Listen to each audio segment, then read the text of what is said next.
All right. Good afternoon. Thank y'all for being here. Uh, Full transparency, Monty said it was time we meet, so we're meeting. All right. So now we're on a little bit different schedule. So you all kind of know we've really been on this Thursday schedule the whole time during fall camp. So had our last scrimmage on Thursday night, then kind of met on Friday. Didn't have anything on Saturday, and then started what we're calling a mock game week. We'll get into some Pitt as we go, but this is more of a mock game week, kind of train our guys to get ready for what the game week's actually going to be. We'll get really into Pitt prep on Friday. We'll do a mock game on Thursday, so kind of this mock game week with a mock game being played on Thursday, and then we're going to work some Pitt this week. Don't get me wrong, but our Pitt real in-depth preparation will start on Friday. Scrimmage wrap-up from last Thursday. We did a lot of special teams work. We're going to do some more special teams work in the stadium today. I thought that, we're a little further ahead than where we have been from a special team standpoint. And I think a lot of that has to do with just our roster's in better shape. We've got more guys that can run. I don't think we'll be as dependent as guys that are starters or are playing a high percentage of snaps. I don't think we'll be as dependent on those guys in special teams, which I think is going to help us as we go through a long, difficult schedule. But I do like where we're at. I think a couple standouts. Austin Brinkman, who's our long snapper, has done a really good job. I think from a returner standpoint, we're more comfortable than we have been probably in the last couple years, like what those guys are doing. We run better on our coverage units. Parker's been a huge addition that'll really help us on our kickoff team. We offensively thought started fast, which is something that was important. I thought both Justin Johnson and Tony Mathis and C.J. Donaldson all ran the ball effectively. Michael Laughlin did not go, but he practiced last Thursday. Didn't do any 11-on-11 work. He practiced with the team. We feel confident that he'll be ready for week one. Offensive line, I think that we continue to really kind of move some guys around, make sure we have enough snaps during fall camp to make sure that if we need to move some guys and play them in different positions, we've done that. Feel good about where we're at there, and then made some plays downfield at wideout. I think from a receiver standpoint, Reese Smith has had, and we've talked about this, but he's had a really solid fall camp as a guy that's maybe made a move. Because you always ask about that, who's made a move. I think it's fair to say that he's really made a move, and then Cortez Braham, junior college transfer, has been impressive. Defensively, we wanted to get a look at a lot of guys that maybe hadn't played as many snaps. One guy that I thought did well starting at linebacker was Exree Lowe. Coming off the injury, really showed some flashes in the scrimmage. I thought Sean Martin has continued to have a nice camp along the defensive line. Mike Lockhart probably had his best day on Thursday, and we've been trying to get him in shape, and I think he's there. He's on track to be ready, and he's going to be a help for us. I thought that all three of the transfers had nice scrimmages in the secondary. Jasir Cox, Wesley McCormick, Rashad Ajayi, and all three of those guys will play and play a lot in the game. And then I thought Marcus Floyd, he had a nice scrimmage in the secondary. So Lance Dixon's had a really good camp, maybe up for probably most improved guy overall, which is a good sign. And I like the way we run. I think athletically we run really well defensively right now. And so before y'all ask, I know like y'all are sitting on pins and needles. We have not made a decision about a punter, Greg. So like if you're going to ask that starting off. But quarterback-wise, here's what I'll say, and I'm not really going to announce anything today, but feel really good about our present and our future. We're working through that. I'm not trying to be coy about it. We'll announce a starter before the game. It's not about that. It's not. We're not to that point yet. And so but I know y'all ask about that, so that's kind of where we're at on it. I'm good with talking about them, but there's not been a final decision. So with that, I'll take questions, Greg. Okay, so outside of quarterback, in terms of 2D, have you made other decisions? I mean, you haven't decided punter, right tackle though. I think defensive backfield things. Yeah, like we're going to let those. I think we know who we're going to play, and what I mean by that is, and I dropped the ball last time I was in here. He asked me about Neal Diamond, man, and it was teed up for me for Kentucky Woman, man, and I did not, Bob. So I feel that's really been eating away at me for a couple weeks here. So whenever I talked to y'all last, so I dropped the ball on talking about Kentucky Woman there by Neal Diamond. So, but I think we know who we're going to play. And so what I mean by that is we feel good. We've got between the four guys that we've talked a lot about on the offensive line, and then Jordan White, Jaquay Hubbard, Brandon Yates. We feel we're going to play 7 guys up there. Who's going to roll out there first? We're probably going to let that go up until game week. But we're going to play 7 guys for sure up there. Mike O'Laughlin, we feel good that he's going to play with him, Palende, and Traylon Davis. Trying to figure out exactly how we'll do the running back reps, but the guys that have been the most consistent have been Justin and Tony, and I think CJ gives us an opportunity for a different type of back. And then a receiver, know the guys that'll play, want to give another week to some of the newcomers to see how they're going to continue to progress as we get into some game planning. Defensively, we'll run a bunch of D linemen in there week 1. It's going to be warm. That's traditionally how we play anyway. Linebacker, trying to figure out who the 4th linebacker is going to play. We'll let that proceed through this week. And then the secondary, who's actually going to be the first group. I think it's probably to be determined. And we've got a battle there for who's really going to play behind Marcus Floyd there. So, got a good idea, like I said, who we're going to play. As far as naming a starter at those, we'll let that play out during this mock week. Okay, ask about quarterback. I mean, you won't name a starter, but what have you seen out of those guys? What do you like? What do they need to? Yeah. What concerns you? Yeah. So, I'll start just talking about Nico first. I think I really like his progression from the spring through fall camp, and I think that the thing that a lot of true freshman quarterbacks don't get a lot of game-like reps versus your first defense, and he's got a bunch. I think he got a bunch in the spring, he's got a bunch during fall camp, and his progression is it's been good to see. Knowledge of what we're doing offensively, knowledge of what the defense is trying to do. His ability to the game slowing down for him, and he had a really nice scrimmage on Thursday. And then you talk about Garrett. We played him live in our first scrimmage, not our second one, just too close to the game. But he's matured.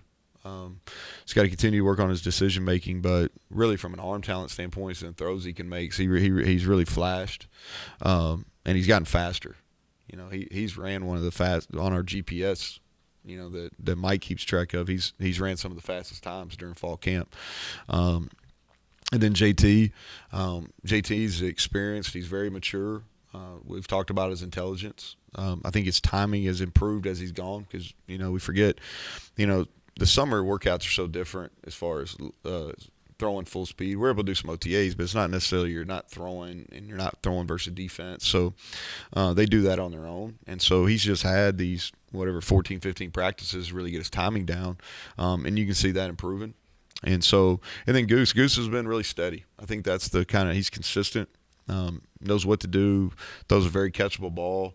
And so I think all of them has some ups, and we've had some, we've thrown some balls to the defense, and the longer you go in fall camp, the harder it is on offenses because defenses are seeing what you are. But I'm pleased with them. And like I said, I feel very confident in our present situation, and I feel confident about the future of those guys too.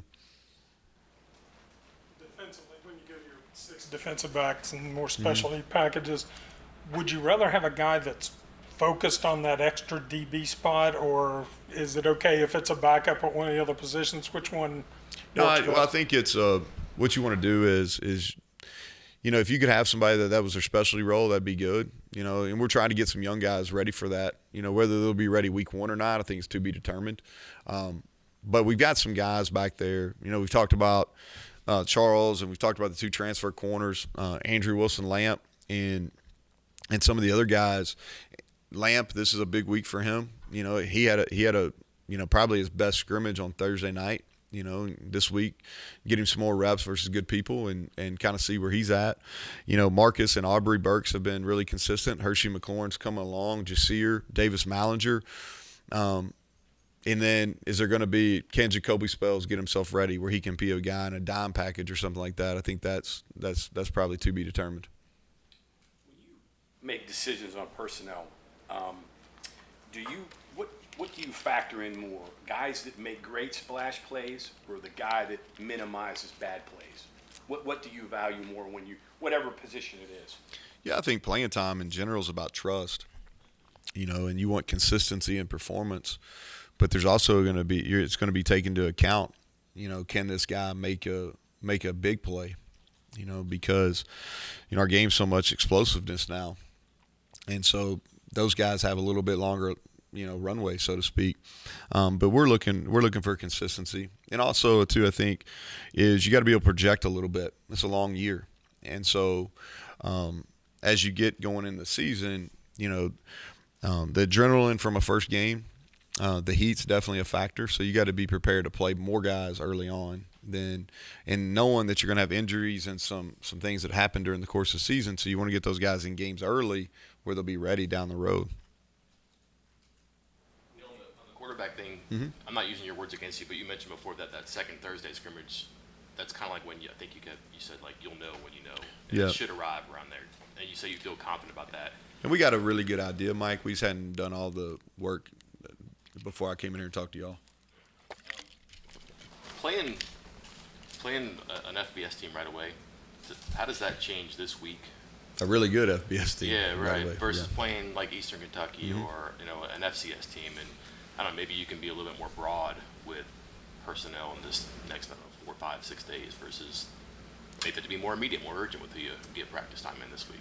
Well, so it makes it more difficult. It's when you open up against a really good opponent and you factor in the fact that it's a rivalry game too, so there's going to be a lot of emotion into it. So it makes it difficult. And I think that from a playing time, it's going to be a really big moment. It's college game days there. It's nationally televised. You would know, I think it's the only Power 5 versus Power 5 game maybe on Thursday night. But so there's a little bit more into this game than your normal opener. And so I think that you have to take that into account, as far as getting guys ready to play. And what we try to do is you're never going to mimic the atmosphere that's going to be there on Thursday night, a week from Thursday. Try to create as much pressure as you possibly can to see how these guys that are on the fence, are they ready for the moment? Are they not? So you try to create some real pressurized situations in front of their teammates to see if they're going to perform or not. And so that's what we're trying to do. It's an inexact science to sit here and tell you that I had the perfect recipe for it, because you watch the NFL, right? And you're sitting there watching a preseason game last night, and they all have 3. Some of them have 4 preseason games, and so they got a chance to iron out the kinks. I was watching the Chiefs, and Patrick Mahomes, he rolls out there, and I think he plays 2 drives in a row. Then he goes and sits down, right? The Steelers, they've gotten all 3 quarterbacks. They've gone out there and got a pretty good idea and getting some reps. Well, college, you're rolling out there, and you played against yourselves. So if you're doing well on one side, you don't know if you're good or the other side's bad, right? You don't really know until you get into the first quarter or so of action. So it makes it more difficult. I bounced around there. I don't know if I answered your question or not, but it's a harder deal. And I guess to the point is we've tried to create more pressurized situations to see if guys that have transferred or are unproven at this level, or that are incoming freshmen, or guys that maybe redshirted last year that didn't have the pressure on them. We try to create opportunities for them to show that they're ready and to build that trust with the staff and with their teammates. But- said about the way you have to open the season, that it would be a large advantage at quarterback to have a guy that's played in big games and played before, a lot of people and on national television and the like, rather than the other three guys. Yeah. Well, the good thing about it, is so, you go back to like the Oklahoma game with Garrett, and that was a pretty big moment. That's ABC Saturday night game. He played a lot of football. And then Nico's game last year versus Bishop Gorman was one of the most watched high school football games. And so those guys have some opportunities that are maybe a little bit different. I'm not saying they're the same as, don't get me wrong. That's not what I'm saying. But they've played in some pressure situations on national TV that I think give them an opportunity to be ready for that kind of atmosphere as well. What were you going to say, Ken? Sorry. I was just curious, you mentioned Donaldson before and a couple of the young guys. Any other freshmen that kind of worked their way into the mix? Yeah, so I think, I'll start on, on offense and just kind of C.J. Donaldson I think he's got he's proven that he's ready to go. He's got the body for it. We'll continue to prep him this week. Defensively, Asani Redwood is a freshman that I think I really like the kid's ability. I think that's a guy that, man, is going to make a bunch of plays here, this year and moving forward. Jacoby Spells, talked about him. Riley Collins, I think, is a guy that's going to make an impact on special teams. Let's see here.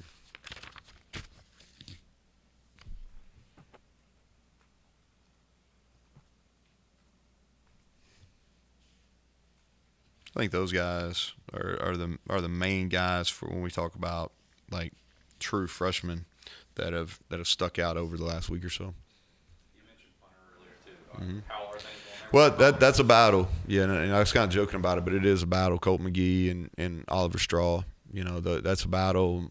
We're going to let that play out. That may play out through our last, what is really our last full speed practice on Monday, a week from today, I guess. But we're going to let that play out. Donaldson, as you guys have described him, he's a little bit different than like traditional running back. Yeah. How do you break the seal and play a guy like that and know it's going to work and then not be discouraged if it doesn't work and not be head over heels if it does look good? It's so different what you might do in the normal course of play. Well, so he's probably got more live action as far as full tackle than our other running backs, and he's got probably more carries versus our first team defense than any of the other two or the other three running backs. So we got a pretty good, how he's handled that. Played a really good high school program, and so excuse me. Do I know how it's going to go on Thursday? No, but I do. He's proven himself in practice, and so the thing that we want to do with him is kind of grow his role as we go through. It is going into it. Will he be in a featured role? I'm not sure. He's going to play. I feel really confident telling you he's going to play, but he's a guy that I think his role will increase as he's had success and gained some experience. You talked about Hammond Russell a lot last fall, but I haven't asked about him this fall. Yeah, So how's he he's doing? he is. He's progressing. I think he's going to have a role. He does. He's a really good, heavy-handed. Does a really good job playing double teams. He's going to be in that D-line rotation that we talked about, Greg. I think he's progressing. He's progressing. Well, he had a little bit of an injury that limited his conditioning during the summer. He missed about 6 weeks. So he's playing himself back, but he'll be in the mix. Seems like everybody's been talking about Justin Johnson and the growth he's shown. What is the difference? Well, he's stronger. I think that's the thing. Like he's put on some good weight. He's added strength. He's a guy that really going back to the winter and then in the summer followed that up with two really good. And he was competitive in both of those areas. And he's taking advantage. I think he's gotten faster. He had a long, 60-plus run in the scrimmage on Thursday. So that was good to see. And we liked him in high school. Sometimes it just takes guys a little bit longer. I thought he did some good things. We didn't play very well in the bowl game offensively, but his carries, I thought he did some nice things. So I thought, the bowl prep was good for him as well. And but he's a guy that, he's going to get some carries and he's going to be ready to play. And I think that that he's going to surprise some people. So this is mock game week. Can you kind of just explain what goes on? Yeah. So we did a traditional Tuesday practice yesterday. We'll do a Wednesday practice today. We'll do our Thursday walkthrough, our Fast Friday, and then our mock game where we just kind of go over a bunch of scenarios in the stadium Thursday night under the lights, and then start a traditional game week, which is Friday would be a Sunday for us. So that's kind of what we're doing. And, we just started class last Wednesday, so it's getting guys kind of ready. What's their school schedule look like? Again, it's different because you're playing on a Thursday and I open up a Saturday. So just kind of getting guys how we're going to work. And it's not just about the first game. It's about game 4 and game 6 too, how we'll operate on a Thursday. Mock travel? I mean, I know the coaches. We'll go to the hotel. We're not going to spend the night, but we'll go over to the hotel and just so they know kind of what for a home game, what it looks like and how we maneuver, and we'll do take them on the path we take in the man trip and so on. Your offensive staff has a pretty good idea because the Pitt defense is pretty attacked. I'm guessing Boston College is probably a point that you have to look at. Yeah, I think anytime. Well, they were really good offensively last year, so I think you have to study that. Even though Whip has left and went to Nebraska, I think you got to look because all the other, outside of the receiver coach, the rest of the offense staff is there, played really well on the offensive line. So I think you got to really study what they did because Coach Cignetti's been doing it, for a long time. He's been really successful. And, most really good coaches are going to look at what you did previously well and try to keep those things. So we have to study that. And then, of course, what he's done at Boston College. And then you look at what the quarterback's done well, too, and obviously Graham has a decent feel for that, because he coached them. And they haven't announced the quarterback either. And so kind of look at the other kid, Patty, he played in a few games last year. So you look at what they've done well because, again, a really good play caller, which Cignetti's definitely done that, is he's going to play the quarterback strength. So you kind of pull from all three of those areas to kind of get a good feel. And honestly, you're always guessing game 1 anyway because people are going to kind of be a little bit different. There's 8 or 9 months in the off season there where they got a chance to tinker and experiment with new ideas. And so it's a little bit of a crapshoot week 1 anyway. Different contingencies on the offensive line you're talking about. I guess I'm assuming here, but maybe right tackle's involved in that. What do you need to see to feel good about who you have there so you don't maybe have to make a change? And then how does Jordan White factor into – I know he's not a tackle, but it seems like he's part of the equation there in some regard. He is. We're gonna go into week 1 and play 7. You've kind of already made that determination. We're going to play him. We've got the ability – Jordan White can play both guards and center. Brandon Yates can play both tackle spots. Jaquay Hubbard can play guard and tackle. Doug Nestor can play guard and tackle. And so we've gotten a bunch of reps in all those areas. But we're going to go in. We're going to play 7. They all 7 of them deserve to play, and that includes Jordan White. And so they'll play in week 1.